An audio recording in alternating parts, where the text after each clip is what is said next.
Good afternoon, everyone, and welcome back to Novatek International's GOT15 webinar series.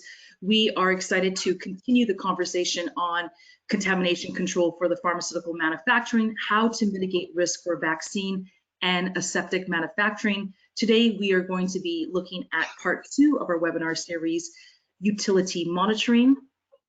Presenting today for our webinar is myself. My name is Nisa Barkat. I am the marketing director at Novatek International for close to 10 years. And I've got my great colleague, Ilona Endish, with us on the line today. Hi, Ilona, how are you doing today? Good, thank you, Nisa.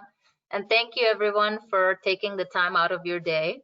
I'm Ilona Endish, Associate Director of Product Innovations at Novatek. And I've been here for over 20 years now, and our marketing keeps coming up with fun things for us to do. Good job, Nisa. So thank you. And personally, I really like that this webinar is only 15 minutes.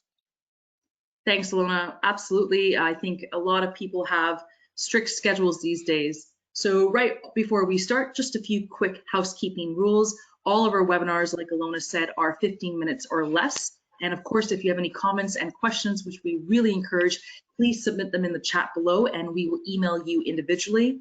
All participants are muted automatically during the event, and a recording of this webinar will also be sent to those who registered for the GOT15 series. So without further ado, let's start with part 2, how to mitigate risk in utility monitoring for vaccine and aseptic manufacturing. For those of you who are familiar with Novatek International's product suite, you can see that for the last 20+ years, our focus has been on reducing risk, providing software solutions that help manufacturers like you reduce risk. And this webinar series is going to focus on the risk reduction found in our Contamination Control suite, which consists of utility and water monitoring, environmental monitoring, and cleaning validation. Today, Ilona is going to walk you through how to mitigate risk in utility monitoring for vaccine and aseptic manufacturing. I'll pass it on to you, Ilona. Okay, so let's get started. So to introduce the topic, I'd like to outline what is utility monitoring. So in a GMP manufacturing process, we need to monitor the systems supporting the facility and ensure their proper maintenance and functioning at all times. So water, HVAC, gases, and in certain cases, clean steam and physical monitoring.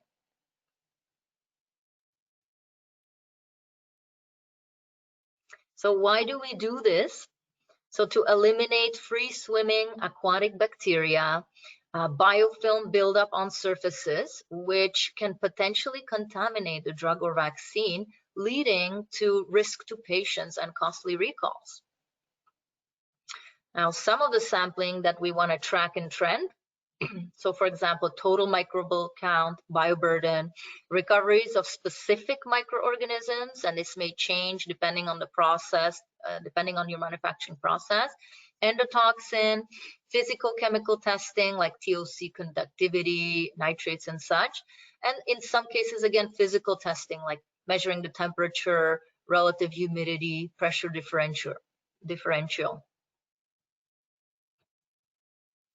So Novatek International provides a utility monitoring software to manage this.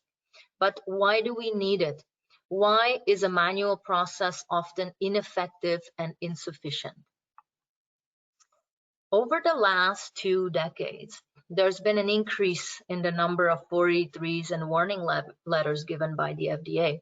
I use the FDA statistics dashboard, referenced on the bottom here on the slide, to give you an idea of the amounts of warning letters given last year. So this is split up by product type. Note that I have excluded tobacco products from this, as the warning letters per year are in the thousands of range. So here we have a total of 247 in the USA for the year 2019, and outside of USA, 66. Why are these given? So from our experience, the main citation given for the EM, for the environmental and utility monitoring program, seem to relate really to having a manual process in place. Next slide, please. The main ones are lack of scientific justification, okay, improper investigation of out-of-level events, so usually due to an insufficient level of monitoring, in turn due to a lack of resources, so that it results in not finding the true root cause, and the pattern can reoccur. Okay, so results in not finding the real root cause, and this pattern can reoccur because we don't know why it's really happening. What does FDA ask for? A proper risk assessment program and a CAPA that includes trending. So if an excursion or out-of-level event is found, should we reject the batch? While there is a relationship, reaching or exceeding an out-of-level does not automatically mean that the product quality is adversely affected. The investigation performed should be comprehensive and encompass various conditions and factors, and should include the identification of a source or root cause, and this may or may not lead to rejection of the batch. Since rejecting a batch or releasing a contaminated batch is not the ideal outcome, we should strive not just to correct issues, but prevent contamination from occurring in the first place. So this brings us back to Novatek's utility monitoring software, which can help significantly reduce this level of risk. Let's look at this slide. Here are some of the factors that should be tracked in a good environmental and utility monitoring program. How many of these are you trending? So we have location, equipment, person, sample, product, utility system, incubation information, microorganism information, media information, and there's others as well. In a typical manual process, the most frequent trending is done only quarterly or monthly, and only using a couple of parameters. So it could be sample or test type, port, location, utility type. And often utility monitoring trends are not correlated with other environmental monitoring trends.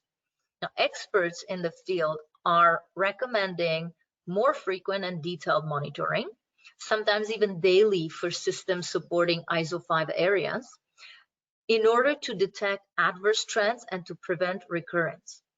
If, for instance, there was an increase in counts 3 weeks ago, let's say, and this is only discovered today in the monthly trend, it is unlikely that an investigation will be successful in finding the root cause at this late stage. If this wasn't an isolated event, then this contamination may recur. Okay? So what is trending and adverse trending? Data trending provides critical information about your manufacturing process. It helps to detect adverse trends, which are trends going in a negative direction, for example, an increase in counts or moving towards limits. Predicts and prevents the potential release of contaminated batches. So as we can see, in a GMP environment, it is necessary to detect any potential contamination early. Okay, Novatek's utility monitoring software has the tools to help you. Okay, number one, perform sampling in real time and have visibility over your process to ensure proper sample reconciliation, so no missed samples. Number two, correlate your utility monitoring and other environmental monitoring data together and evaluate your data from different angles. Okay, in the system, you're able to filter by all of these parameters you see on the screen and more.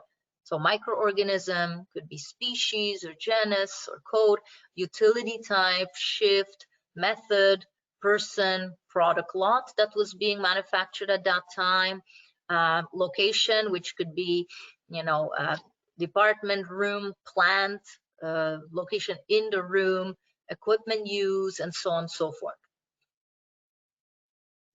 Number three, evaluate long-term and short-term trends, even daily, for areas of need. And this with the same resources that you currently have on hand. So the software can help you do more with less resources, basically. Here's an example. We're trending bioburden data by analysts correlated with the data in the months for September and October.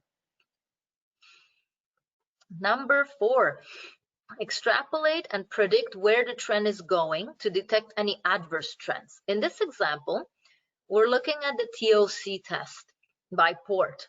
So the data points are in different colors, signifying the type of port, and the data is pooled here. Okay. Now on the next slide, this is the same data here, but it's not pooled. So we can see which points are out of level here, and we can also see which direction the regression line is going. If it's sloping up towards the levels, the alert action levels, this could potentially indicate an adverse trend. And lastly, number 5, if an excursion or value to be investigated is found, respond rapidly and find the true root cause to prevent recurrence by using the trending tools and the investigation tools in the system. And this will help you understand if it's an isolated event or not, and whether the batch should be rejected. So to conclude, I'd like to leave you with this. You can fix processes, you can fix systems, and you can fix procedures.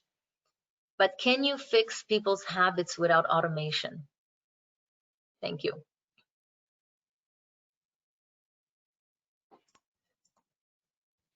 That was great, Ilona. Thank you very much for highlighting the significance of utility monitoring for these very important times in our manufacturing environments.